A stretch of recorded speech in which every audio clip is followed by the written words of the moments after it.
Hi ನಾನು Sandeep from tech in Kannada. ಗಮನಿಸ್ತಾ ಇದ್ದಾರೆ ಇವತ್ತು ನಮ್ಮ ಮುಂದೆ ಡಿಫ್ರೆಂಟ್ ಟೈಪ್ಸ್ ಆಫ್ ಹೆಡ್ಫೋನ್ಸ್ಗಳಿರುವಂಥದ್ದು. ಮೊದಲನೇದಾಗಿ ಸೋನಿ ಕಂಪನಿಯ ಒಂದು ನೆಕ್ ಬ್ಯಾಂಡು C100 ಅಂತ ಒಂದು ಮಾಡೆಲ್ನ ಹೆಸರು. ಇದರ ಬೆಲೆ ಬಂದ್ಬಿಟ್ಟು ₹1700 ಇದೆ. ನಂತರ ರೆಡ್ಮಿ ಅವರು ಕಳಿಸಿರುವಂಥ ಒಂದು ಸ್ಪೆಷಲ್ ಬಾಕ್ಸ್ ಇರುವಂಥದ್ದು. ಇದ್ರ ಒಳಗಡೆ ಒಂದು ಟ್ರೂ ವೈರ್ಲೆಸ್ ಇಯರ್ಬಡ್ ಇರುವಂಥದ್ದು. ಇದರ ಬೆಲೆ ಬಂದ್ಬಿಟ್ಟು ₹1600 ಆಗುತ್ತೆ. ನಂತರ ಕೊನೆಯದಾಗಿ ಕಾಸ್ಮಿಕ್ ಬೈಟ್ ಕಂಪನಿಯ ಒಂದು Dolby Atmos over the year headphone ಇರುವಂಥದ್ದು. ಇದನ್ನು ಮಲ್ಟಿಪಲ್ ರೀತಿಯಲ್ಲಿ ಯೂಸ್ ಮಾಡ್ಕೊಬೋದು. ನಾವು ಕಂಪ್ಯೂಟರ್ ಕನೆಕ್ಟ್ ಮಾಡ್ಬೋದು, ಮೊಬೈಲು, ಟ್ಯಾಬು, ಜೊತೆಗೆ ಪ್ಲೇ ಸ್ಟೇಷನ್ಗೂ ಕೂಡ ಕನೆಕ್ಟ್ ಮಾಡ್ಕೊಬೋದು. ಆಯಿತಾ? ಸೊ ಜೊತೆಗೆ ಇದು ವೈರ್ಲೆಸ್ ಕೂಡ ಹೌದು. ವೈರ್ ರೀತಿಯಲ್ಲೂ ಅಂದರೆ ವೈರ್ಡ್ ಹೆಡ್ಫೋನ್ ರೀತಿಯಲ್ಲಿ ಯೂಸ್ ಮಾಡ್ಬೋದು, ವೈರ್ಲೆಸ್ ರೀತಿಯಲ್ಲಿ ಯೂಸ್ ಮಾಡ್ಬೋದು. ಸೊ ಬೆಂಕಿ ಹೆಡ್ಫೋನ್ ಅಂತ ಹೇಳಕ್ಕೆ ಇಷ್ಟಪಡ್ತೀನಿ. ಇದರ ಬೆಲೆ ಬಂದ್ಬಿಟ್ಟು ಲಿಟ್ರಲಿ ₹6500 ಇರುವಂಥದ್ದು. ₹6500. ನಾನಿವತ್ತು ಈ 3 ಹೆಡ್ಫೋನ್ಗಳನ್ನು ಅನ್ಬಾಕ್ಸ್ ಮಾಡ್ತಾ ಇದ್ದೀನಿ, ಯೂಸ್ ಮಾಡಿ ನಾನು ಎಕ್ಸ್ಪೀರಿಯನ್ಸ್ ನಿಮ್ಮ ಹತ್ರ ಶೇರ್ ಮಾಡ್ತಾ ಇದ್ದೀನಿ. ಏನು ಚೆನ್ನಾಗಿದೆ, ಏನು ಚೆನ್ನಾಗಿಲ್ಲ, ಈ ಪ್ರೈಸ್ ರೇಂಜ್ಗಳಲ್ಲಿ ಒಂದು ಪರ್ಟಿಕ್ಯುಲರ್ ಹೆಡ್ಫೋನ್ಸನ್ನು ಪರ್ಚೇಸ್ ಮಾಡ್ಬೋದಾ ತಿಳ್ಕೊತಿರೋದಕ್ಕಿಂತ ಮುಂಚೆ ನೀವು ನಮ್ಮ tech in Kannada YouTube subscribe ಮಾಡ್ಕೊಂಡಿಲ್ಲ, ಈಗಲೇ ಸಬ್ಸ್ಕ್ರೈಬ್ ಮಾಡ್ಕೊಳ್ಳಿ, ಒಂದು ಬೆಲ್ ಐಕಾನ್ ಕೂಡ ಕ್ಲಿಕ್ ಮಾಡ್ಬೋದು. ಓಕೆ, ಮೊದಲದಾಗಿ ಸೋನಿ C100 ಈ ಒಂದು ನೆಕ್ ಬ್ಯಾಂಡ್ ಅನ್ನ ಅನ್ಬಾಕ್ಸ್ ಮಾಡೋಣ. ಗಮನಿಸ್ತಾ ಇದ್ರೆ ಒಂದು ಬಾಕ್ಸ್ ನಿಮ್ಗೆ ರೀತಿ ನೋಡಕ್ಕೆ ಸಿಗುತ್ತೆ, ಒಂದು ಸಣ್ಣ ಬಾಕ್ಸು. ಇದನ್ನ ಓಪನ್ ಮಾಡಿದ್ರೆ ಇದ್ರೊಳಗಡೆ ಒಂದು user manual, quick start guide ಮತ್ತೆ ವಾರಂಟಿ ಕಾರ್ಡು, ಜೊತೆಗೆ ಎಕ್ಸ್ಟ್ರಾ ಸಿಲಿಕಾನ್ ಟಿಪ್ಸು ಮತ್ತೆ ಈ ಒಂದು ನೆಕ್ ಬ್ಯಾಂಡ್ ನಿಮಗೆ ಸಿಗ್ತಾ ಇರುವಂಥದ್ದು. ಅದು ಬಿಟ್ಟರೆ ಬೇರೇನೂ ಸಹ ನಿಮಗೆ ಸಿಗ್ತಾ ಇಲ್ಲ. ಮೊದಲದಾಗಿ ಇದರ ಡಿಸೈನ್ ಮತ್ತೆ ಬಿಲ್ಡ್ ಕ್ವಾಲಿಟಿ ಬಗ್ಗೆ ಮಾತನಾಡಬೇಕಂತ ಅಂದ್ರೆ ಇದು ಅಂತ ಪ್ರೀಮಿಯಂ ಕ್ವಾಲಿಟಿಯ ಬಿಲ್ಡ್ ಅಂತ ಅನ್ನಿಸ್ತಲ್ಲ. ಇದು ತುಂಬಾ ಕಡಿಮೆ ಕ್ವಾಲಿಟಿಯ ಹೆಡ್ಫೋನ್ ಅಂತ ಅನ್ಸ್ಬಿಡುತ್ತೆ. ಯಾವುದೋ ತುಂಬಾ ಕಡಿಮೆಗೆ ರೋಡ್ ಸೈಡ್ ಇಟ್ಕೊಂಡಿರುತ್ತಲ್ಲ, ಸೊ ಆ ರೀತಿ ಇದೆ. ಆಯ್ತಾ? ಇದರ ವೆಯ್ಟ್ ತುಂಬಾ ಕಡಿಮೆ ಇರುವಂಥದ್ದು, 20 ಗ್ರಾಮ್ ವೆಯ್ಟ್ ಇದೆ ಓವರ್ ಆಲ್. ಮತ್ತು ಈ ವೈರ್ನ ಕ್ವಾಲಿಟಿ ಪರವಾಗಿಲ್ಲ, ಆದರೆ ಒಂದು ಬಡ್ಸ್ನ ಕ್ವಾಲಿಟಿ ನನಗೇನು ಅಷ್ಟೊಂದು ಇಂಪ್ರೆಸ್ ಮಾಡಲಿಲ್ಲ. ಆಯಿತಾ? ಒಟ್ಟಿಗೆ ಸೋನಿ ಬ್ರ್ಯಾಂಡ್ ಅಲ್ವಾ, ಅದು ನೋಡ್ಕೊಂಡು ನಾವು ಪರ್ಚೇಸ್ ಮಾಡಬೇಕು. ಇದರಲ್ಲಿ ನಿಮಗೆ ಬ್ಲೂಟೂತ್ 5.0 ಇರುವಂಥದ್ದು. ಸೊ ಅದರಿಂದ ಸುಮಾರು ಒಂದು 10 ಮೀಟರ್ ದೂರ ಆದರೂ ಕೂಡ ಆರಾಮಾಗಿ ಕನೆಕ್ಟ್ ಆಗುತ್ತೆ. ಈ ಒಂದು ಹೆಡ್ಫೋನ್ ಏನಿದು IP-X4 ವಾಟರ್ ರೆಸಿಸ್ಟೆಂಟ್ ರೇಟಿಂಗನ್ನು ಹೊಂದಿರುವಂಥದ್ದು. So sweat proof. ಆಯಿತಾ? ನೀವು ಹಾಕೊಂಡ್ಬೇಕಾದ್ರೆ ಜಿಮ್ಗೆಲ್ಲ ಹೋಗ್ಬೋದು, ಏನಂತ ತೊಂದರೆ ಆಗೋದಿಲ್ಲ. ಇದರೊಳಗಡೆ ನಿಮಗೆ 9 mm ಡ್ರೈವ್ ಇರುವಂಥದ್ದು. ಸೊ ಪರವಾಗಿಲ್ಲ, ಡ್ರೈವ್ನ ದೊಡ್ಡದಾಗಿದೆ. ಹಂಗಂತ ಡ್ರೈವ್ ದೊಡ್ಡದಾಗಿದೆ ಅಂದ ತಕ್ಷಣ ಕ್ಲಾರಿಟಿ ಚೆನ್ನಾಗಿರುತ್ತೆ ಅಂತ ಅಲ್ಲ. ಆಯಿತಾ? ಸೊ ಇದ್ರ ಬಗ್ಗೆ ಆಮೇಲೆ ಮಾತನಾಡ್ತೀನಿ ಕ್ಲಾರಿಟಿ ಬಗ್ಗೆ. ಇದನ್ನ ಬಿಟ್ಟರೆ ಈ ಒಂದು ಹೆಡ್ಫೋನಲ್ಲಿ USB Type-C ಪೋರ್ಟ್ ಸಿಗ್ತದೆ ಮತ್ತು ಬಟನ್ಸ್ನ ಕ್ವಾಲಿಟಿ ಎಲ್ಲ ಚೆನ್ನಾಗಿದೆ. ಆಯಿತಾ? ಮತ್ತು ಮೈಕ್ರೋಫೋನ್ ಸಹ ಇದೆ. ಕಾಲ್ ಕ್ಲಾರಿಟಿ ನಂಗೆ ಅನ್ನಿಸ್ತಾ ಚೆನ್ನಾಗಿದೆ ಅಂತ ಅನ್ನಿಸ್ತು. ಇನ್ನು ಈ ಒಂದು ಹೆಡ್ಫೋನ್ನ ಫುಲ್ ಚಾರ್ಜ್ ಮಾಡೋದಕ್ಕೆ ಲಿಟ್ರಲಿ 3 ಗಂಟೆ ಟೈಮ್ ತೊಗೊಳುತ್ತೆ. ಆಯಿತಾ? 3 ಅವರ್ ಬೇಕು ಫುಲ್ ಚಾರ್ಜ್ ಮಾಡೋದಕ್ಕೆ. ಮತ್ತು ಫುಲ್ ಚಾರ್ಜ್ ಆದಮೇಲೆ ಸೋನಿಯವ್ರು ಹೇಳೋ ಪ್ರಕಾರ ಈ ಒಂದು ಹೆಡ್ಫೋನ್ 25 ಗಂಟೆಗಳ ಮ್ಯೂಸಿಕ್ ಪ್ಲೇಬ್ಯಾಕ್ ಅನ್ನು ನೀಡುತ್ತಂತೆ. 25 ಗಂಟೆ ಅಂತ ಅಂದರೆ ಕ್ರೇಜಿ ವಿಷಯ. ಆದರೆ ಕೆಲವೊಂದು ಕಂಡೀಷನ್ಸ್ ಇರುತ್ತೆ. ಮೋಸ್ಟ್ಲಿ 50% ವಾಲ್ಯೂಮಲ್ಲಿ 25 ಗಂಟೆ ಅಂತ ಇದ್ರೂ ಕೂಡ ಇರಬಹುದು. ನೀವು ಕಾಲಲ್ಲಿ ಮಾತನಾಡ್ತಾ ಇದ್ದೀರಾ ಅಂದರೆ ಒಂದು ಹೆಡ್ಫೋನಲ್ಲಿ ಸುಮಾರು 15 ಗಂಟೆ ಕಂಟಿನ್ಯೂಸ್ ಆಗಿ ನೀವು ಫೋನ್ ಕಾಲಲ್ಲಿ ಮಾತನಾಡ್ಬೋದು. ಸೊ ಒಂದು ಒಳ್ಳೆಯ ಬ್ಯಾಟ್ರಿ ಬ್ಯಾಕಪ್ ಅಂತ ಅನ್ನಿಸ್ತಾ ಇರುವಂಥದ್ದು. ಇನ್ನು ಸೌಂಡ್ ಕ್ಲಾರಿಟಿ ಮತ್ತು ಬೇಸ್ ಬಗ್ಗೆ ಮಾತನಾಡಬೇಕಂತ ಅಂದರೆ ಸೌಂಡ್ ಕ್ಲಾರಿಟಿ ನನಗೇನು ಅಷ್ಟೊಂದು ಚೆನ್ನಾಗಿದೆ ಅಂತ ಅನಿಸಿಲ್ಲ, ಮತ್ತು ಬೇಸ್ ಕೂಡ ಅಷ್ಟೊಂದು ಚೆನ್ನಾಗಿಲ್ಲ. ಆಯಿತಾ? ಸೋನಿ ಬ್ರ್ಯಾಂಡಿಂಗಿಗೆ ತೊಗೊಬೇಕು ನೀವು. ಅದು ಬಿಟ್ಟರೆ ಈ ಒಂದು ಬೆಲೆಗೆ ಇದಕ್ಕಿಂತ ಒಳ್ಳೆ ಸೌಂಡನ್ನು ನೀಡುವಂಥ, ಇದಕ್ಕಿಂತ ಒಳ್ಳೆ ಬೇಸನ್ನು ಹೊಂದಿರುವಂಥ ಹೆಡ್ಫೋನ್ಗಳು ಆರಾಮಾಗಿ ಸಿಗ್ತವೆ. ನನಗೇನು ಅಷ್ಟೊಂದು ಇಂಪ್ರೆಸ್ ಮಾಡಲಿಲ್ಲ, ಸ್ವಲ್ಪನೂ ನನಗೆ ಇಂಪ್ರೆಸ್ ಮಾಡಲಿಲ್ಲ. ಸೊ ಇದಿಷ್ಟು ಈ ಹೆಡ್ಫೋನ್ಸ್ಗಳ ಬಗ್ಗೆ ನಾನು ಆನೆಸ್ಟ್ ಒಪಿನಿಯನ್. ನೆಕ್ಸ್ಟು ಡೈರೆಕ್ಟಾಗಿ ಒಂದು ರೆಡ್ಮಿದು ಬಡ್ಸ್ ಫಾರ್ ಫನ್ ಅಂತ ಇದ್ರ ಮೇಲೆ ಬರೆದಿರುವಂಥದ್ದು. ಸೊ ನೋಡ್ತಾ ಇದ್ದೀರಾ ಸ್ಪೆಷಲ್ ಬಾಕ್ಸ್. ಇದನ್ನು ಓಪನ್ ಮಾಡಿದ ತಕ್ಷಣ ನಮಗೆ ಇದರೊಳಗಡೆ ಈ ಒಂದು ರೆಡ್ಮಿ ಬಡ್ಸ್ 3 ಲೈಟ್ ಈ ಒಂದು ಹೆಡ್ಫೋನ್ನ ಜೊತೆಗೆ ಒಂದು ಕ್ಯಾರಿ ಬ್ಯಾಗ್ನ ಕೂಡ ಕೊಟ್ಟಿರುವಂಥದ್ದು. ಆಯಿತಾ?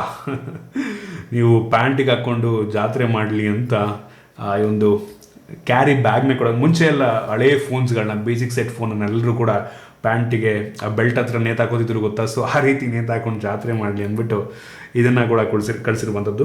ಜೀನ್ಸ್ ಮೆಟೀರಿಯಲಲ್ಲಿ ಆಗಿರುವಂಥದ್ದು. ಸೊ ಹಾಗೆ ಇನ್ನು ಡೈರೆಕ್ಟಾಗಿ ಈ ಒಂದು ನಾರ್ಮಲ್ ಬಾಕ್ಸು ನೀವೇನಾದ್ರು ಪರ್ಚೇಸ್ ಮಾಡಿದ್ರೆ ಇದನ್ನೆಲ್ಲ ಹೊಟ್ಟೆ ಕೊಡಲ್ಲ. ಆಯಿತಾ? ನಮಗೆ ಅಂದ್ಬಿಟ್ಟು ಈ ರೀತಿ ಕಳಿಸ್ಕೊಟ್ಟಿದ್ದಾರೆ ಅಷ್ಟೇ. ಸೊ ಈ ಒಂದು ರೆಡ್ಮಿ ಬಡ್ಸ್ 3 ಲೈಟ್ ನಿಮಗೆ ಈ ರೀತಿ ನೋಡೋಕೆ ಸಿಗುತ್ತೆ. ಇದನ್ನು ಓಪನ್ ಮಾಡಿದ್ರೆ ಇದ್ರ ಒಳಗಡೆ ಈ ಒಂದು ಕೇಸ್ನ ಜೊತೆಗೆ ಒಂದು user manual, quick start guide ಮತ್ತು ವಾರಂಟಿ ಕಾರ್ಡು, ನಂತರ ಎಕ್ಸ್ಟ್ರಾ ಸಿಲಿಕಾನ್ ಟಿಪ್ಸ್ನ ಕೊಟ್ಟಿದ್ದಾರೆ. ಇದರಲ್ಲೂ ಕೂಡ ಯಾವುದೇ ಚಾರ್ಜರ್ನ ಅವರು ಕೊಟ್ಟಿಲ್ಲ. ಆಯಿತಾ? ಸೊ ಕೇಸ್ನ ಕ್ವಾಲಿಟಿ ಒಂದು ಲೆವೆಲಿಗೆ ಪರವಾಗಿಲ್ಲ ಅಂತೀನಿ. ಆಬ್ವಿಯಸ್ಲಿ ಪ್ಲಾಸ್ಟಿಕ್ ಬಿಲ್ಡು ತುಂಬ ಕಾಂಪ್ಯಾಕ್ಟ್ ಆಗಿದೆ, ಒಂದು ಲೆವೆಲಿಗೆ ಲೈಟ್ ವೆಯ್ಟ್ ಕೂಡ ಇರುವಂಥದ್ದು. ಆಯಿತಾ? ಚೆನ್ನಾಗಿದೆ, ತುಂಬ ಕಾಂಪ್ಯಾಕ್ಟ್ ಇರುವಂಥದ್ದು. ಆ ಪ್ಯಾಂಟಿಂದು ಒಂದು ಸಣ್ಣ ಜೇಬ್ ಇರುತ್ತಲ್ವ, ಸೊ ಅದಕ್ಕೆ ಬೇಕಾದರೂ ಇಟ್ಕೊಬೋದು, ಅಥವಾ ಇವರೇ ಒಂದು ಸಣ್ಣ ಕ್ಯಾರಿ ಬ್ಯಾಗ್ ಥರ ಕೊಟ್ಟಿದ್ದಾರಲ್ವ, ಇದನ್ನು ಹಾಕೊಂಬಿಟ್ಟು ಬೆಲ್ಟಿಗೆ ಬೇಕಾದ್ರೆ ತಗೊಂಬೋದು. ತೋರಿಸ್ತಾ ಇದ್ದೀನಿ ಬೆಲ್ಟಿಗೆ ನೇತಾಕೊಂಡ್ರೆ ಹೆಂಗೆ ಕಾಣುತ್ತೆ ಅಂತ. ಒಟ್ಟಿಗೆ ತುಂಬ ಕಾಂಪ್ಯಾಕ್ಟ್ ಆಗಿದೆ. ಈ ಒಂದು ಏನು ಬಡ್ಸಿದೆ ಅಲ್ವಾ, ಇದು ಕೂಡ ಒಂದು ಒಳ್ಳೆ ಬಿಲ್ಡಿಂದ ಆಗಿರುವಂಥದ್ದು. ಇದರ ಬೆಲೆ ₹1600 ಇದೆ. ಆಯಿತಾ? ಆದರೂ ಕೂಡ ಬಿಲ್ಡ್ ಯಾವುದೇ ಕಾಂಪ್ರಮೈಸ್ ಮಾಡಿದ್ರೆ ಅಂತ ಅನಿಸಿಲ್ಲ. ಒಳಗಡೆ ಇರುವಂಥ ಬಡ್ಸ್ ಕೂಡ ತುಂಬ ಸಾಲಿಡ್ ಆಗಿದೆ. ಸಖತ್ತಾಗಿರುವಂಥದ್ದು. ಮ್ಯಾಗ್ನೆಟಿಕ್ ಡಾಕ್ ಆಯಿತಾ, ಸೊ ಕೆಳಗೆ ಹಿಂಗೆ ಅಂದರೂ ಕೂಡ ಬಿದ್ದೋಗಲ್ಲ.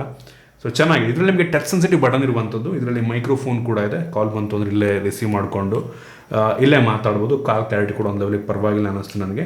ಇದರ ಜೊತೆಗೆ ಇದು IP54 ವಾಟರ್ ಮತ್ತು ಡಸ್ಟ್ ರೆಸಿಸ್ಟೆಂಟ್ ರೇಟಿಂಗನ್ನು ಕೂಡ ಹೊಂದಿರುವಂಥದ್ದು ಒಂದು ಒಳ್ಳೆ ವಿಷಯ. ಆರಾಮಾಗಿ ನೀರನ್ನು ಕೂಡ ಇದಕ್ಕೆ ಆ್ಯಡ್ ಮಾಡ್ಬೋದು, ಅಂತ ತೊಂದರೆ ಆಗೋದಿಲ್ಲ. ಸ್ವೆಟ್ ಪ್ರೂಫ್ ಕೂಡ ಹೌದು, ಹಾಕೊಂಡು ವರ್ಕೌಟ್ ಕೂಡ ಬೇಕಾದರೆ ನೀವು ಮಾಡಬಹುದು. ಇನ್ನು ಈ ಒಂದು ಬಡ್ಸಿಗೆ ಬಂತು ಅಂತ ಅಂದರೆ ಇದು ಕೂಡ ಒಂದು ಲೆವೆಲಿಗೆ ಕಾಂಪ್ಯಾಕ್ಟ್ ಆಗಿದೆ. ಅದು ಕೇವಲ 4.04 ಗ್ರಾಮ್ ವೆಯ್ಟ್ ಇರುವಂಥ ತುಂಬ ಲೈಟ್ ವೆಯ್ಟ್ ಇದೆ. ಓವರಾಲ್ ಈ ಒಂದು ಕೇಸ್ ಇನ್ಕ್ಲೂಡ್ ಮಾಡಿಕೊಂಡು 35.5 ಗ್ರಾಮ್, ಇದು ಕೂಡ ಅಂಥ ಹೆವಿ ವೆಯ್ಟ್ ಇಲ್ಲ ಆಯಿತಾ. ಸೊ ಒಂದು ಬಡ್ಸ್ ಕೂಡ ಒಂದು ಲೆವೆಲಿಗೆ ಪ್ರೀಮಿಯಮ್ ಆಗಿರುವಂಥದ್ದು. ಸಿಲಿಕಾನ್ ಟಿಪ್ಸ್ ಇದೆ, ಕಿವಿಗೆ ತುಂಬ ಕಂಫರ್ಟಬಲಾಗಿ ಕೂತ್ಕೊಳ್ಳುತ್ತೆ. ಮತ್ತು ಇದು ಮ್ಯಾಗ್ನೆಟಿಕ್ ಚಾರ್ಜಿಂಗ್ ಡಾಕ್ ಆಯಿತಾ, ಸೊ ಹಿಂಗಂದ್ರೂ ಕೂಡ ಬಿದ್ದೋಗೋದಿಲ್ಲ. ಇದರಲ್ಲಿ ನಿಮಗೆ ಟಚ್ ಸೆನ್ಸಿಟಿವ್ ಬಟನ್ ಇರುವಂಥದ್ದು ಮತ್ತು ಮೈಕ್ರೋಫೋನ್ ಕೂಡ ಇದರಲ್ಲೇ ಇದೆ. ಸೊ ಕಾಲ್ ಬಂತು ಇಲ್ಲೇ ರಿಸೀವ್ ಮಾಡ್ಕೊಂಡು ಇಲ್ಲೇ ಮಾತಾಡ್ಬೋದು. ಕಾಲ್ ಕ್ಲಾರಿಟಿ ಕೂಡ ಒಂದು ಲೆವೆಲಿಗೆ ಚೆನ್ನಾಗಿದೆ ಅಂತ ಅನ್ನಿಸ್ತು. ಸೊ ಒಟ್ಟಿಗೆ ಬಿಲ್ಡ್ ಕ್ವಾಲಿಟಿ ಅಂತೂ ನನಗೆ ಒಂದು ಲೆವೆಲ್ಗೆ ಇಂಪ್ರೆಸ್ ಮಾಡ್ತು. ಇದರಲ್ಲಿ ನಿಮಗೆ ಬ್ಲೂಟೂತ್ 5.2 ಇರುವಂಥದ್ದು ಸೂಪರ್ ವಿಷಯ. ಇದರಲ್ಲೂ ಕೂಡ ಸುಮಾರು 10 ಮೀಟರ್ ದೂರ ಇದ್ರೂ ಕೂಡ ಆರಾಮಾಗಿ ಕನೆಕ್ಟ್ ಆಗುತ್ತೆ, ಏನೋ ತೊಂದರೆ ಆಗೋದಿಲ್ಲ. ಇನ್ನು ಬ್ಯಾಟ್ರಿ ಬ್ಯಾಕಪ್ ಬಗ್ಗೆ ಮಾತನಾಡಬೇಕಂತ ಅಂದರೆ ಇದನ್ನು ಒಂದ್ಸಲ ಫುಲ್ ಚಾರ್ಜ್ ಮಾಡೋದು ಇನ್ಕ್ಲೂಡಿಂಗ್ ದ ಕೇಸ್ ಸುಮಾರು 18 ಗಂಟೆಗಳ ಬ್ಯಾಟ್ರಿ ಬ್ಯಾಕಪ್ ನೀಡುತ್ತಂತೆ. ಕ್ರೇಜಿ ವಿಷಯ. 18 ಗಂಟೆ ಅಂದರೆ ಒಂದು ಟ್ರೂ ವೈರ್ಲೆಸ್ ಇಯರ್ಬಡ್ಡಿಗೆ ಮೋಸ್ಟ್ಲಿ ಈ ಒಂದು ಬಡ್ಸ್ಗಳು ನಂಗೆ ಅನ್ನಿಸ್ತಂಗೆ ಒಂದು 6 ಗಂಟೆ ಬ್ಯಾಟ್ರಿ ಬ್ಯಾಕ್ ಕೊಡ್ಬೋದು ನಂಗೆ ಅನ್ನಿಸ್ತಂಗೆ ಆಯಿತಾ. ನೀವು 10 ನಿಮಿಷ ಚಾರ್ಜ್ ಮಾಡೋದು 10 ಗಂಟೆ ಮ್ಯೂಸಿಕ್ ಪ್ಲೇಬ್ಯಾಕನ್ನು ಮಾಡ್ಬೋದು, ಇನ್ಕ್ಲೂಡಿಂಗ್ ದ ಕೇಸ್ ಹೇಳ್ತಾ ಇರೋದವ್ರು ಆಯಿತಾ. ಸೊ ಆ ರೀತಿ. ಇನ್ನು ಸೌಂಡ್ ಕ್ಲಾರಿಟಿ ಮತ್ತು ಬೇಸ್ ಬಗ್ಗೆ ಮಾತನಾಡಬೇಕಂತಂದರೆ ಈ ಒಂದು ಸೋನಿ ಹೆಡ್ಫೋನ್ಸ್ ಏನಿದೆ ಅದಕ್ಕಿಂತ ಎಷ್ಟೋ ಪರವಾಗಿಲ್ಲ ಆಯಿತಾ. ಬೇಸ್ ಕೂಡ ಒಂದು ಲೆವೆಲಿಗೆ ಜೋರಾಗಿದೆ, ಕ್ಲಾರಿಟಿ ಕೂಡ ಪರವಾಗಿಲ್ಲ, ಬ್ಯಾಲೆನ್ಸ್ಡ್ ಆಗಿರುವಂಥದ್ದು. ಕ್ರೇಜಿ ಆಗಿದೆ ಗುರು ಅಂತನಲ್ಲ. ಈ ಒಂದು ಬೆಳಗಿದಕ್ಕಿಂತ ಒಳ್ಳೆಯ ಬಡ್ಸನ್ನು ಕೂಡ ನೋಡಿದ್ದೀನಿ. ಎನ್ಕೋ ಬಡ್ಸ್ ಅಂತ ಒಂದು ಲಾಂಚ್ ಆಗಿತ್ತು, ಬೆಂಕಿ ಅನ್ಬಾಕ್ಸ್ ಕೂಡ ಮಾಡಿದೆ. ಅದಕ್ಕೆ ಕಂಪೇರ್ ಮಾಡಿದ್ರೆ ಅಷ್ಟೊಂದೇನು ಚೆನ್ನಾಗಿದೆ ಅಂತ ಅನ್ಸಲ್ಲ. ಒಟ್ಟಿಗೆ ತುಂಬ ಬ್ಯಾಲೆನ್ಸ್ಡ್ ಆಗಿದೆ. ಒಟ್ಟಿಗೆ ಹೆವಿ ಜೋರಾಗೂ ಬೇಯಿಸಿದೆ ಅನ್ನಲ್ಲ, ಕ್ಲಾರಿಟಿ ಕೂಡ ಬೆಂಕಿ ಆಗಿದೆ ಅಂತ ಅನ್ನೋಲ್ಲ, ಮಧ್ಯಕ್ಕೆ ಬರೋದು ಒಂಥರ ಬ್ಯಾಲೆನ್ಸ್ಡು. ಸೊ ಇದಾದ ನಂತರ ಇನ್ನು ಕೊನೆಯದಾಗಿ ಈ ಒಂದು 6,500 ರೂಪಾಯಿಂದು ಕಾಸ್ಟ್ಲಿಕ್ ಬೈಟ್ ಕಂಪನಿಯ Dolby Atmos over the year headphones. ಈ ಒಂದು ಬಾಕ್ಸನ್ನು ಓಪನ್ ಮಾಡಿದ್ರೊಳಗಡೆ ಇನ್ನೊಂದು ಕೇಸ್ ನಿಮಗೆ ಸಿಗ್ತಾ ಇರುವಂಥದ್ದು ನೋಡ್ತಾ ಇದ್ದಾರೆ. ಒಂದು ಒಳ್ಳೆ ಕ್ವಾಲಿಟಿಯ ಕೇಸ್ ಆಯಿತಾ. ಲಿಟ್ರಲಿ ಸಕ್ಕತ್ತಾಗಿದೆ ಒಂದು ಕೇಸ್ನ ಕ್ವಾಲಿಟಿ ಮಾತ್ರ. ಒಂದು ಕೇಸ್ ಕ್ವಾಲಿಟಿಗೇ ಇಂಪ್ರೆಸ್ ಆಗೋಯ್ತು ನನಗಂತೂ. ಇದನ್ನು ಓಪನ್ ಮಾಡಿದ್ರೆ ಇದ್ರ ಒಳಗಡೆ ಈ ಒಂದು ಹೆಡ್ಫೋನ್ ನಿಮಗೆ ನೋಡೋಕ್ಕೆ ಸಿಗುತ್ತೆ. ಸೊ ಹೆಡ್ಫೋನ್ನ ಕ್ವಾಲಿಟಿ ಫಸ್ಟ್ ಲುಕ್ಕಲ್ಲಿ ಕ್ರೇಜಿ ಅಂತ ಅನ್ನಿಸ್ತಾ ಇದೆ. ಒಂದು ಲೆವೆಲಿಗೆ ವೆಯ್ಟ್ ಇದೆ, ಲೈಟ್ ವೇಟ್ ಅಂತ ಅನ್ನಲ್ಲ, ವೆಯ್ಟ್ ಇದೆ. ಇದರ ಜೊತೆಗೆ ನಿಮಗೆ ಒಂದು USB ಟೈಪ್ ಸಿ ಚಾರ್ಜರ್ನ ಕೊಟ್ಟಿದ್ದಾರೆ. ಸೊ ಈ ಮುಖಾಂತರ ನೀವು ಈ ಒಂದು ಹೆಡ್ಫೋನ್ನ ಚಾರ್ಜ್ ಮಾಡ್ಬೋದು. ನಂತರ ಒಂದು ಆಕ್ಸ್ ಕೇಬಲ್ನ ಕೊಟ್ಟಿದ್ದಾರೆ. ಈ ಒಂದು ಹೆಡ್ಫೋನ್ ಒಂದು ನಾರ್ಮಲ್ ಹೆಡ್ಫೋನ್ ರೀತಿ ಬ್ಲೂಟೂತ್ ಯೂಸ್ ಮಾಡಿದರೆ ನಾರ್ಮಲ್ ಆಗಿ ಆಕ್ಸ್ ಕೇಬಲ್ನ ಕೂಡ ಕನೆಕ್ಟ್ ಮಾಡಿಕೊಂಡು ಯೂಸ್ ಮಾಡ್ಬೋದು. ಫೋನಿಗೆ ಬೇಕಾದ್ರೆ ಕನೆಕ್ಟ್ ಮಾಡಿ ಅಥವಾ ಲ್ಯಾಪ್ಟಾಪ್ PC ಬೇಕಾದ್ರೆ ಕನೆಕ್ಟ್ ಮಾಡ್ಕೊಬೋದು. ಇನ್ನೂ ಒಂದು ಟ್ರಾನ್ಸ್ಮಿಟರ್ ಇರುವಂಥದ್ದು ಆಯಿತಾ. ಒಂದು ಟ್ರಾನ್ಸ್ಮಿಟರ್ನ ನೀವು ಫೋನಿಗೆ ಬೇಕಾದ್ರೆ ಕನೆಕ್ಟ್ ಮಾಡ್ಕೊಬೋದು. ಟ್ಯಾಬು PC USB ಟೈಪ್ ಸಿನೂ ಇದೆ. ಒಂದು ಅಡಾಪ್ಟರ್ನ ಕೊಟ್ಟಿದ್ದಾರೆ USB ಟೈಪ್ ಇದೆ. ಸೊ ಯಾವುದು ಪೋರ್ಟ್ ಇದೆ ಅದಕ್ಕೆ ಬೇಕಾದ್ರೆ ಕನೆಕ್ಟ್ ಮಾಡ್ಕೊಬೋದು. ಸೊ ಏನಪ್ಪ ಅಂತ ಅಂದರೆ ನೀವು ಇದನ್ನು ಕನೆಕ್ಟ್ ಮಾಡಿದ ತಕ್ಷಣ ಬ್ಲೂಟೂತಲ್ಲಿ ಹೋಗ್ಬಿಟ್ಟು ಅಲ್ಲಿ ಕನೆಕ್ಟ್ ಮಾಡಬೇಕು. ಸೊ ಆ ರೀತಿ ಏನೂ ಅಲ್ಲ, ಇದರಲ್ಲೇ ಒಂದು ಟ್ರಾನ್ಸ್ಮಿಟರ್ ಇರುತ್ತೆ, ಡೈರೆಕ್ಟಾಗಿ ಇದು ಹೆಡ್ಫೋನಿಗೆ ಕನೆಕ್ಟ್ ಆಗುತ್ತೆ. ಸೊ ಅದರಿಂದ ನೀವು ಬ್ಲೂಟೂತ್ಗೆ ಹೋಗಿ ಸೆಟ್ಟಿಂಗ್ ಹೋಗ್ಬಿಟ್ಟು ಅಲ್ಲಿ ಕನೆಕ್ಟ್ ಮಾಡಬೇಕು ಅನ್ನೋ ಅವಶ್ಯಕತೆ ಇಲ್ಲ. ಪಟ್ ಅಂತ ಕನೆಕ್ಟ್ ಮಾಡಿ ಹೆಡ್ಫೋನ್ ಯೂಸ್ ಮಾಡೋಕ್ಕೆ ಶುರು ಮಾಡಿ, ಆ ರೀತಿ. ಸೊ ಬ್ಲೂಟೂತ್ ಪೇರಿಂಗ್ ಮೋಡು ಆ ಮೋಡಿ ಏನೂ ಇರಲ್ಲ, ತುಂಬ ಸಿಂಪಲ್ ಆಗಿರುವಂಥದ್ದು. ಚೆನ್ನಾಗಿದೆ. ಇದು ವೈಫೈ ಥ್ರೂ ಅದರದ್ದೇ ಆದಂಥ ಒಂದು ಡಿಫ್ರೆಂಟ್ ಬ್ಯಾಂಡ್ ಇದೆ, ಆ ಬ್ಯಾಂಡ್ ಮುಖಾಂತರ ಇದು ಕನೆಕ್ಟ್ ಆಗುತ್ತೆ. ಚೆನ್ನಾಗಿದೆ, ತುಂಬ ಫಾಸ್ಟಾಗಿ. ನೀವು ನಾರ್ಮಲ್ ಲೇಟೆನ್ಸಿ ಎಲ್ಲ ತುಂಬ ಕಡಿಮೆ ಇರುತ್ತೆ ಇದು ಈ ಸಿಗ್ನಲ್ ಟ್ರಾನ್ಸ್ಮಿಟ್ ಮಾಡೋದ್ರಿಂದ. ನಂತರ ಒಂದು ಯೂಸರ್ ಮ್ಯಾನ್ಯುವಲ್, ಕ್ವಿಕ್ ಸ್ಟಾರ್ಟ್ ಮತ್ತು ವಾರಂಟಿ ಕಾರ್ಡ್ ಬಿಟ್ಟರೆ ಬೇರೆ ಸಹ ನಿಮಗೆ ಸಿಗ್ತಾ ಇಲ್ಲ. ಮೊದಲನೇದಾಗಿ ಇದರ ಡಿಸೈನ್ ಮತ್ತು ಬಿಲ್ಡ್ ಕ್ವಾಲಿಟಿ ಬಗ್ಗೆ ಮಾತನಾಡೋದಕ್ಕೆ ಇಷ್ಟಪಡ್ತೀನಿ ಆಯಿತಾ. ಆಗಿಡ್ದಂಗೆ ಒಂದು ಸ್ವಲ್ಪ ವೆಯ್ಟ್ ಇದೆ, ಕಿವಿಗೆ ತುಂಬ ಕಂಫರ್ಟಬಲಾಗಿ ಕೂರುತ್ತೆ ಆಯಿತಾ. ಎಷ್ಟು ಸ್ಮೂತ್ ಆಗಿದೆ ಅಂದರೆ ಒಂದು ಪ್ಯಾಡ್ಸ್ ಇದೆ ಅಲ್ವಾ, ಸಕ್ಕ ಸ್ಮೂತ್ ಆಗಿದೆ. ಮೇಲ್ಗಡೆ ಇದು ಅಷ್ಟೇ ಹೆಡ್ ಇದು ಬರುತ್ತಲ್ವ, ಸೊ ಇದು ಕೂಡ ಒಂದು ಲೆವೆಲ್ಲಿಗೆ ಕಂಫರ್ಟಬಲ್. ವೆಯ್ಟ್ ಇದೆ, ಆ ವೆಯ್ಟ್ ಫೀಲ್ ಆಗುತ್ತೆ ಒಟ್ಟಿಗೆ. ಲೈಟ್ ಅಂತ ಕಿವಿಗೇನೋ ಹಾಕೊಂಡಿರೋ ಅಂತ ಪಕ್ಕ ಗೊತ್ತಾಗುತ್ತೆ. ಅದು ಎಷ್ಟು ಹೆಡ್ಫೋನ್ ನೋಡಿ ಇದಕ್ಕಿಂತ ಹೆವಿ ಲೈಟ್ ವೆಯ್ಟ್ ಇರುತ್ತೆ. ಇದಕ್ಕಂದರೆ ಇದು ಮೆಟಾಲಿಕ್ ಏನಿದೆ ಅಲ್ವಾ, ಇದು ಮೆಟಾಲಿಕ್ ಫ್ರೇಮ್ ಆಯಿತಾ. ಇದು ನೋಡ್ತಾ ಇದ್ದೀರಾ, ವೈರ್ ಇದ್ರೊಳಗಿಂದ ಇಲ್ಲಿಗೆ ಹೋಗಿದೆ ನೋಡ್ತಾ ಇದ್ದೀರಾ. ಮತ್ತು ಇದು LED ಕೂಡ ಇದೆ ಆಯಿತಾ. ನಿಮಗೆ ಈ ಸೈಡಲ್ಲಿ ನೀವು ಆನ್ ಮಾಡಿದ್ರೆ ಕಾಸ್ಮಿಕ್ ಬೈಟ್ ಲೋಗೋದು ಒಂಥರ LED ಕೂಡ ಬರುತ್ತೆ. ಸೊ ಕತ್ತಲಲ್ಲಿ ಸ್ವಲ್ಪ ಚೆನ್ನಾಗಿ ಕಾಣುತ್ತೆ. ಮತ್ತು ಲೆಫ್ಟಲ್ಲಿ ನಿಮಗೆ ಮೈಕ್ರೋಫೋನ್ ನೋಡ್ತಾ ಇದ್ದೀರಾ. ಮೈಕ್ರೋಫೋನ್ ನೀವು ಒಳಗಡೆಗೆ ಬೇಕಾದ್ರೆ ಮೈಕ್ರೋಫೋನ್ ಯೂಸ್ ಮಾಡ್ತಿಲ್ಲ ಅಂದರೆ ಒಳಗೆ ಹಾಕೊಬೋದು. ಈ ಥರ ಯೂಸ್ ಮಾಡ್ತಿರ್ಬೇಕಾದ್ರೆ ಈ ರೀತಿ ಹೊರಗಡೆ ಮಾಡಿಕೊಂಡು ನೀವು ಕಿವಿಗೆ ಹಾಕೊಂಡ್ರೆ ನೋಡ್ಬೋದು ಮೈಕ್ರೋಫೋನ್ ಇಲ್ಲಿಗೆ ಬರುತ್ತೆ. ಸೊ ಈ ರೀತಿ ನೀವು ಆರಾಮಾಗಿ ವೈರ್ಲೆಸ್ ಗೇಮ್ ಆಡ್ತಾ ಇದ್ದೀರಾ ಅಂತ ಅಂದರೆ ಜಾಯ್ಸ್ಟಿಕ್ ಪ್ಲೇ ಸ್ಟೇಷನ್ ಆಡ್ತಿರ್ಬೇಕಾದ್ರೆ ಎಲ್ಲೋ ದೂರದಲ್ಲಿ ಇರ್ತೀರ, ವೈರ್ನ ಅಲ್ಲಿ ತನಕ ಚುಚ್ಕೊಂಡು ಆಡೋದೆಲ್ಲ ಮಿಸ್ ಅನ್ಸುತ್ತೆ. ಆ ಟೈಮಲ್ಲಿ ತುಂಬ ಯೂಸ್ ಆಗುತ್ತೆ ನಂಗೆ ಅನ್ನಿಸ್ತಂಗೆ.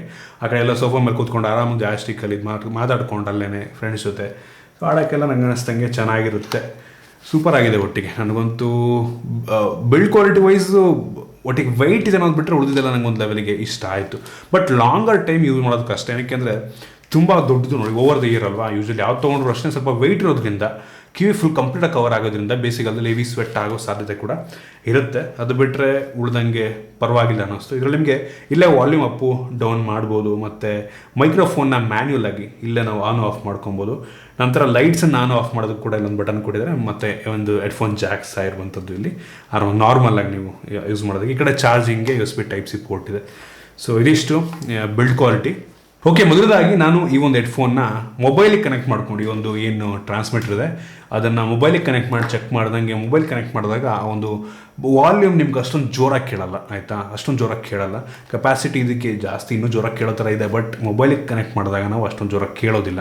ಅದೇ ನಾವು PC ಕನೆಕ್ಟ್ ಮಾಡಿದ್ವು ಅಂತ ಅಂದರೆ ಆ ಒಂದು ಕ್ಲಾರಿಟಿನ ಡಿಫ್ರೆಂಟ್ ಆಗುತ್ತೆ, ಬೇಸ್ ಫುಲ್ ಜಾಸ್ತಿ ಆಗುತ್ತೆ, ಕ್ಲಾರಿಟಿ ಕೂಡ ತುಂಬ ಜಾಸ್ತಿ ಆಗುತ್ತೆ. ನಾನೊಂದು PC ಕನೆಕ್ಟ್ ಮಾಡಿದ್ದೆ Windows 10, ಅದರಲ್ಲಿ ಏನು ಡಾಲ್ಬಿ ಅಟ್ಮಾಸ್ ಆಕ್ಸಸ್ ಇದೆ ಅಲ್ವಾ, ಸೊ ಆರಾಮಾಗಿ ಇದಕ್ಕೆ ಸಿಗುತ್ತೆ, ಸರ್ಟಿಫೈಡ್ ಆಯಿತಾ. ಸೊ ಅದರಿಂದ ನೀವು ಇದನ್ನು ನಿಮ್ಮ ಕಂಪ್ಯೂಟರ್ ಕನೆಕ್ಟ್ ಮಾಡಿದ ತಕ್ಷಣ ಅಲ್ಲಿ ಎನೇಬಲ್ ಮಾಡಿಕೊಳ್ಳುತ್ತೆ ಡಾಲ್ಬಿ ಅಟ್ಮಾಸ್ ಆಕ್ಸೆಸ್ನ. ಸೊ ನೀವು ಡಾಲ್ಬಿ ಅಟ್ಮಾಸ್ ಕಂಟೆಂಟ್ ಪ್ಲೇ ಮಾಡ್ತಿದ್ರೆ ನಿಮ್ಮ PCಯಲ್ಲಿ ಅಂತ ಅಂದರೆ ಡಾಲ್ಬಿ ಅಟ್ಮಾಸ್ ಸೌಂಡು ನಿಮಗೆ ಹೆಡ್ಫೋನ್ ಮುಖಾಂತರ ಬರುತ್ತೆ. ಸೊ ಕ್ಲಾರಿಟಿ ಅಂತೂ ಬೆಂಕಿಯಾಗಿದೆ. ಮೊಬೈಲಲ್ಲಿ ಅಷ್ಟೊಂದು ಇಂಪ್ರೆಸಿವ್ ಅಂತ ಅನಿಸಿಲ್ಲ, PCಯಲ್ಲಿ ಲ್ಯಾಪ್ಟಾಪಲ್ಲಂತೂ ಸಾಕಾಗಿದೆ, ಹೆವಿ ಇಂಪ್ರೆಸ್ ಮಾಡ್ತು. ಲೇಟೆನ್ಸಿ ಕೂಡ ತುಂಬ ಕಡಿಮೆ ಇರೋದು. ಗೇಮ್ ಮಾಡ್ತಾ ಇದ್ದೀರಾ ಅಂತಂದರೆ ನಂಗೆ ಅನ್ನಿಸ್ತಂಗೆ ನಿಮಗೆ ಲೇಟೆನ್ಸಿ ಅಷ್ಟೊಂದು ಜಾಸ್ತಿ ಇರೋದಿಲ್ಲ. ಎಷ್ಟೋ ಹೆಡ್ಫೋನ್ಸ್ಗಳು, ವೈರ್ಲೆಸ್ ಹೆಡ್ಫೋನ್ಸ್ಗಳು ತುಂಬ ಜನ ಅದಕ್ಕೆ ಯೂಸ್ ಮಾಡಲ್ಲ, ಆಯಿತಾ. ಗೇಮರ್ಸ್ಗಳು ಕೆಲವೊಂದು ಮಿಲಿ ಸೆಕೆಂಡ್ ಕೂಡ ಇಂಪಾರ್ಟೆಂಟ್ ಆಗುತ್ತೆ. ಸೊ ಪರವಾಗಿಲ್ಲ, ಇದು ಬೆಂಕಿ ಏನಲ್ಲ, 1 ಮಿಲಿ ಸೆಕೆಂಡ್ ಲೆವೆಲ್ಗೆಲ್ಲ ಇಲ್ಲ, ಬಟ್ ಪರವಾಗಿಲ್ಲ ಗೇಮರ್ಸ್ಗಳಿಗೆ. ಬಟ್ ಆದರೂ ಇದರ ಬೆಲೆ 6,500 ರೂಪಾಯಿ ಬಂತು. ತುಂಬ ಜನ ಯೋಚನೆ ಮಾಡ್ತಾರೆ 6,500 ಗುರು ಅಂತ. ನಂಗೆ ಅನ್ನಿಸ್ತಂಗೆ ಬೆಲೆ ಹೌದು ಸ್ವಲ್ಪ ಜಾಸ್ತಿ, ಕಡಿಮೆ ಅಂತೂ ಇಲ್ಲ. ನಂಗೆ ಅನ್ನಿಸ್ತಂಗೆ ಒಂದು 3,000-3,500ಕ್ಕೆ ಲಾಂಚ್ ಆಗಿದ್ರೆ ಸ್ವಲ್ಪ ಜಾಸ್ತಿ ಜನಗಳಿಗೆ ಅಫೋರ್ಡ್ ಮಾಡೋಕ್ಕಾಗ್ತಿತ್ತು ಅಂತ ಅನ್ಕೋತೀನಿ. 6,500 ಅಂದರೆ ಬೆಲೆ ಜಾಸ್ತಿನೇ, ಬಟ್ ಅಷ್ಟೇ ಫೀಚರಿಸ್ಟಿಕ್ ಆಗೂ ಇದೆ ಅಂತ ಅನ್ನಿಸ್ತು ನನಗೆ. ವೆಯ್ಟ್ ಒಂದು ಚೂರು ಕಡಿಮೆ ಇದ್ದಿದ್ರೆ ನನಗೊಂದು ಸಖತ್ ಇಂಪ್ರೆಸ್ ಮಾಡ್ತಾ ಇತ್ತು. ಒಟ್ಟಿಗೆ ಇಂಪ್ರೆಸ್ ಮಾಡ್ತು, ಚೆನ್ನಾಗಿ ಸೌಂಡ್ ಕ್ಲಾರಿಟಿ, ಡಾಲ್ಬಿ ಅಟ್ಮಾಸ್ ಚೆನ್ನಾಗಿದೆ. ಸೊ ಇದಿಷ್ಟು ಈ ಒಂದು ಹೆಡ್ಫೋನ್ನ ಬಗ್ಗೆ. ಸೊ ಇದಿಷ್ಟು 3 ಹೆಡ್ಫೋನ್ಸಲ್ಲಿ ನನಗೆ ಹೆವಿ ಇಂಪ್ರೆಸ್ ಮಾಡಿದ್ದು. ಬೆಲೆ ಸ್ವಲ್ಪ ಜಾಸ್ತಿ ಆದರೂ ಕೂಡ ಈ ಒಂದು ಹೆಡ್ಫೋನ್ ಇದನ್ನು ಬೇಕಾದ್ರೆ ನಾನು ರೆಗ್ಯುಲರಾಗಿ ಯೂಸ್ ಮಾಡ್ತೀನಿ. ಲಾಂಗ್ ಟರ್ಮ್ ಯೂಸ್ ಮಾಡೋದು ಕಷ್ಟ, ಮೋಸ್ಟ್ಲಿ ಕಂಟಿನ್ಯೂಸ್ ಆಗಿ 1 ಗಂಟೆ 1.5 ಗಂಟೆ ಯೂಸ್ ಮಾಡೋಕ್ಕೇನು ತೊಂದರೆ ಆಗೋದಿಲ್ಲ. ಮಲ್ಟಿಪಲ್ ರೀತಿಲಿ ಎಲ್ಲದಕ್ಕೂ ಯೂಸ್ ಮಾಡ್ಬೋದು. ಇದು ಬೇಕಾದ್ರೆ TV ಕನೆಕ್ಟ್ ಮಾಡ್ಕೊಬೋದು, ಲ್ಯಾಪ್ಟಾಪ್, ಮೊಬೈಲ್ ಯಾವುದು ಬೇಕಾದ್ರೆ ಕನೆಕ್ಟ್ ಮಾಡ್ಬೋದು. ಕನೆಕ್ಟ್ ಅಂದರೆ ನೋಡ್ಬೋದು, ನಾನು ಇದನ್ನು ಬ್ಲೂಟೂತ್ ಅನೇಬಲ್ ಮಾಡ್ಕೊಂಡು ಮಾಡೋ ಅವಶ್ಯಕತೆ, ಜಸ್ಟ್ ಪ್ಲಗ್ ಮಾಡಿದ್ರೆ ಮುಗಿದು ಪಟ್ ಅಂತ ಕನೆಕ್ಟ್ ಆಗುತ್ತೆ.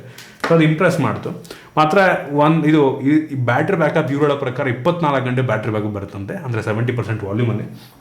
24 ಗಂಟೆ ಆದಮೇಲೆ ಪ್ರತಿ ಸಲ ನಾನು ಚಾರ್ಜ್ ಮಾಡಬೇಕು, ಅದೊಂದು ಹಿಂಸೆ ಅನಿಸುತ್ತೆ, ಆಯಿತಾ. ನಾನು ನಾರ್ಮಲ್ ವೈರ್ಡ್ ಆದರೆ ಚಾರ್ಜ್ ಮಾಡೋ ಅವಶ್ಯಕತೆನೇ ಇಲ್ಲ. ಸೊ ಆ ರೀತಿ. ಸೊ ಇದಂತೂ ಹೆವಿ ಇಂಪ್ರೆಸ್ ಮಾಡ್ತು ನನಗೆ, ಅದರ ಬೆಲೆ ಸ್ವಲ್ಪ ಜಾಸ್ತಿ ಇದೆ. ಸೊ ನಿಮ್ಗೆ ಇದರಲ್ಲಿ 3ರಲ್ಲಿ ಯಾವುದು ಇಷ್ಟ ಆಯಿತು ದಯವಿಟ್ಟು ಕೆಳಗಡೆ ಕಾಮೆಂಟ್ ತಿಳಿಸ್ಬೋದು. ದಯವಿಟ್ಟು ಲೈಕ್ ಮಾಡಿ, ಶೇರ್ ಮಾಡಿ. ನಮ್ಮ ಬೇರೆ ವಿಡಿಯೋಗಳು ನಮ್ಮ tech in Kannada YouTube subscribe ಮಾಡ್ಕೊಂಡು, ಸಬ್ಸ್ಕ್ರೈಬ್ ಮಾಡ್ಕೊಳ್ಳಿ, ಒಂದು ಬೆಲ್ ಐಕಾನ್ ಕೂಡ ಕ್ಲಿಕ್ ಮಾಡ್ಬೋದು. ಸಿಗೋಣ ಮುಂದಿನ